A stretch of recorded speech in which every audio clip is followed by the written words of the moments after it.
Hello everyone, welcome to my YouTube channel classes with Ritu. जैसे कि हमने पिछली वीडियोस में पढ़ा था, फंडामेंटल राइट्स यानी कि हमारे मौलिक अधिकार वो हमारे यूएसए के कॉन्स्टिट्यूशन से लिए गए हैं और इंडियन कॉन्स्टिट्यूशन में वो पार्ट 3 में आते हैं। इसके अंदर आर्टिकल आते हैं 12 to 35। इसके अंदर हमारे सारे के सारे फंडामेंटल राइट्स इंक्लूड हैं 12 to 35 के अंदर। वैसे ही हमने पढ़ा था फंडामेंटल ड्यूटीज यानी कि हमारे मौलिक कर्तव्य जो आते हैं हमारे आर्टिकल 51A में। ठीक है, ये बात बहुत ध्यान से सुनिएगा कि 51A में आते हैं, क्योंकि 51 आर्टिकल है वो है डीपीएसपी का पार्ट और 51A में आता है फंडामेंटल ड्यूटीज। तो ये जो फंडामेंटल ड्यूटीज हैं वो रसिया से ली गई थी, रसिया के कॉन्स्टिट्यूशन से, और टोटल फंडामेंटल ड्यूटीज हैं 11। और जो आज का हमारा टॉपिक है वो है डीपीएसपी यानी कि directive principle of state policy, यानी कि राज्य की नीति निर्देशक सिद्धांत, उसके प्रिंसिपल्स क्या क्या हैं। डायरेक्टिव प्रिंसिपल्स वो एक तरह के सजेशंस होते हैं, यानी कि एक तरह के इंस्ट्रक्शंस होते हैं। किसके लिए? पॉलिटिकल पार्टीज के लिए, कि जो पॉलिटिकल पार्टीज हैं वो कैसे काम करेंगी, वो उनके लिए कुछ सजेशंस होते हैं, कुछ इंस्ट्रक्शंस होती हैं, ताकि वो जो भी काम करे वो लोगों के फेवर में हो, वो उनकी थोड़ी सी हेल्प करता है। डीपीएसपी पॉलिटिकल पार्टीज की हेल्प करता है। ये जो सजेशंस होते हैं जितने भी, वो कहलाते हैं DPSP, directive principle of state policy.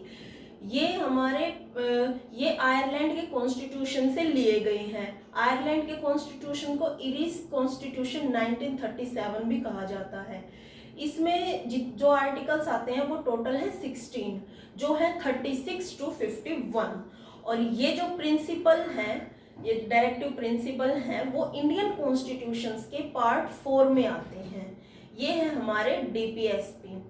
जो डीपीएसपी के 3 मेन गोल थे वो है सोशल, इकोनॉमिक और पॉलिटिकल जस्टिस को अचीव करना। ठीक है, वैसे तो पार्ट 4 में इन आर्टिकल्स के बारे में कोई क्लासिफिकेशन नहीं दिया है, लेकिन फिर भी इन आर्टिकल्स के प्रिंसिपल को देखते हुए इन्हें 3 कैटेगरीज में बांटा गया है, जो है सोशलिस्टिक, गांधीयन और लिबरल।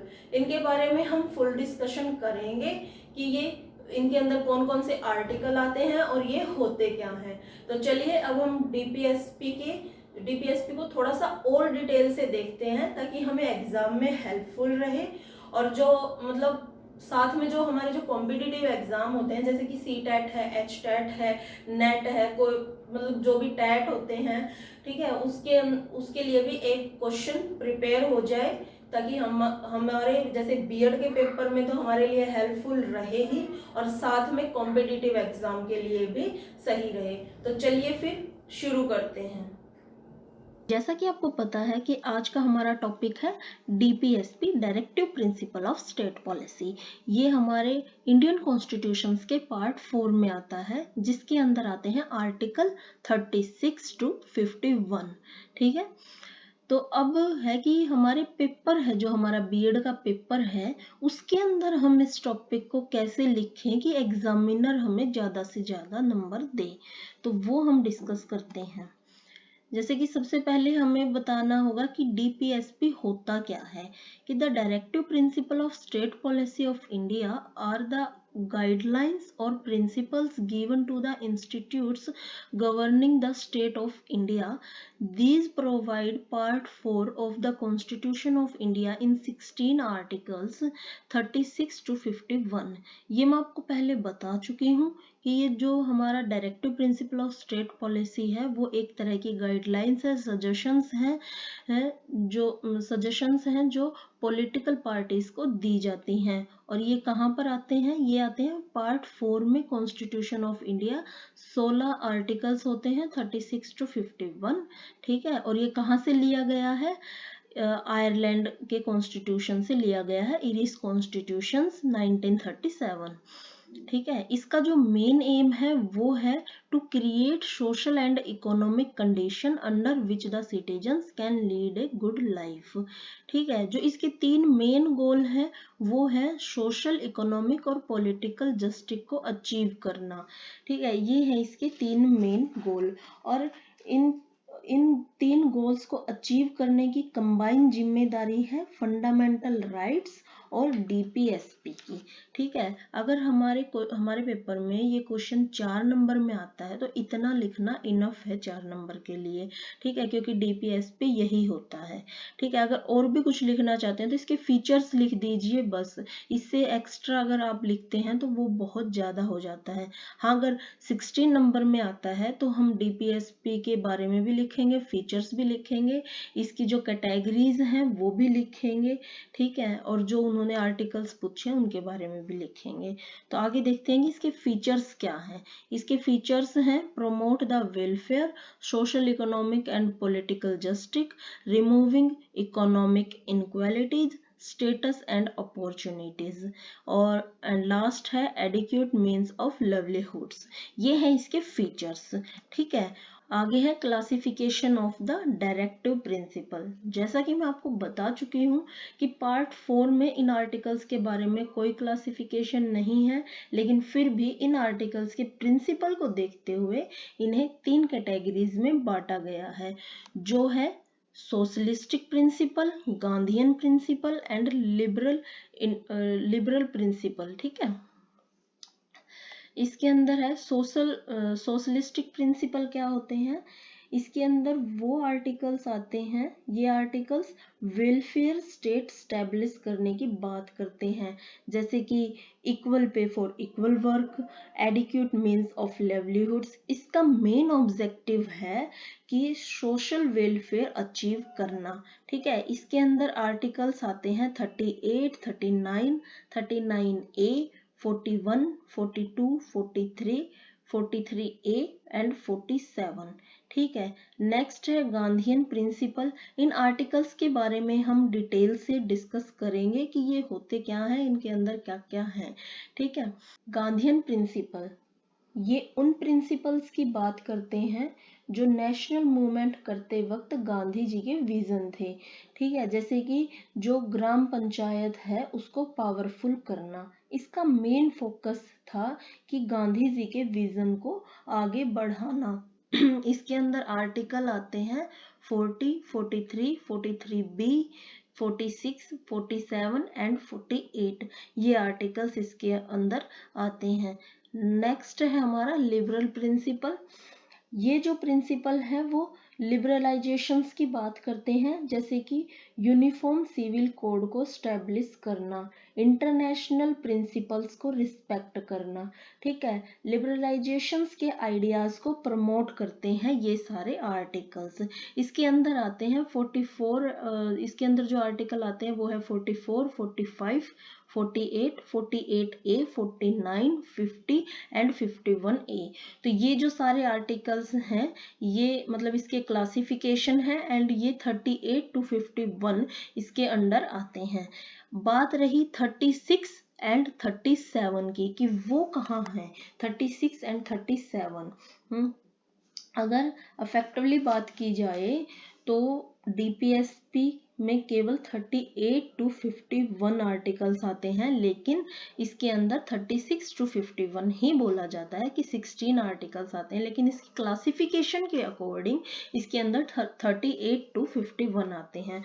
तो चलिए अब हम देखते हैं कि 36 एंड 37 ये आर्टिकल्स क्या होते हैं।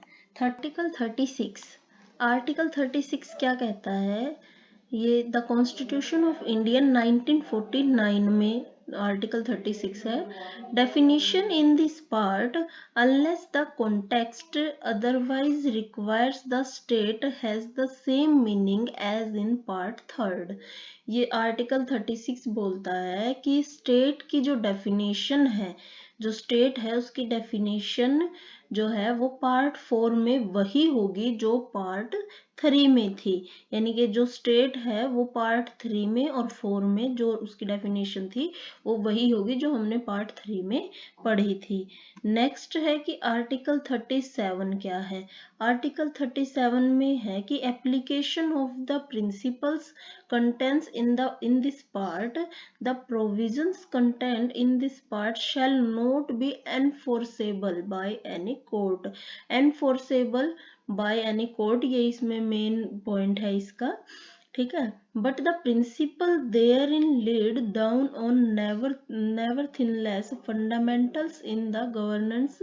इनकी ये जो प्रिंसिपल है आर्टिकल्स है 37, ये बोलता है कि भले ही डीपीएसपी को कोर्ट में इन्फोर्सेबल नहीं किया जाता, इन्फोर्सेबली नहीं किया जाता, ये जो मैंने आपको कहा, ठीक है। यानी मान लीजिए कि कोई डीपीएसपी को वॉलिड हो रहा है, कोई भी डीपीएसपी, इतने आर्टिकल्स है उनमें से कोई भी आर्टिकल्स है वॉलिड हो रहा है, तो एक जो सिटीजन है जो इफेक्ट हो रहा है वो सीधे जाकर कोर्ट में ये नहीं बोल सकता कि देखिए मेरा ये डीपीएस मुझे नहीं मिल रहा, डीपीएसपी नहीं मिल रहा है, मुझे ये वाला डीपीएसपी के अंदर जो सुविधा है वो दी जाए, वो ऐसा कुछ नहीं कह सकता, क्योंकि जो ये आर्टिकल्स हैं वो एनफोर्सेबल है बाय एनी कोर्ट के, ठीक है। ऐसा वो नहीं कर सकता क्योंकि they are not enforceable the court.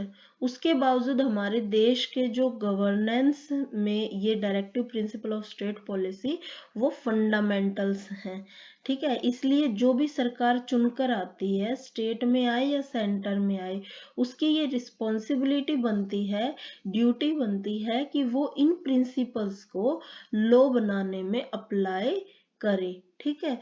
तो उसकी ये ड्यूटी जरूर है, लेकिन ये क्या है, एनफोर्सेबल बाय एनी कोर्ट। तो ये बोलता है आर्टिकल 37। तो ये था आर्टिकल 36 एंड 37। आई होप कि आपको ये टॉपिक क्लियर हो गया होगा जितना आज करवाया है कि डायरेक्टिव प्रिंसिपल्स क्या होते हैं, इसके फीचर्स क्या हैं और इसको 3 कैटेगरीज में बांटा है, वो कौन कौन सी हैं और कौन कौन से आर्टिकल इसके अंदर आते हैं। जैसे सोशलिस्टिक्स में कौन से आते हैं, गांधीयन में कौन से आते हैं और लिबरल में कौन से आते हैं, ये आपको कंफर्म हो गया होगा। तो आगे अगर आपको ये वीडियो अच्छी लगी हो तो प्लीज़ इसे लाइक करें और चैनल को सब्सक्राइब करें, ताकि जब मैं इससे सोशलिस्टिक प्रिंसिपल्स की वीडियो बनाऊं तो आपको नोटिफिकेशन मिल जाए, ठीक है। प्लीज़ चैनल को सब्सक्राइब कीजिए।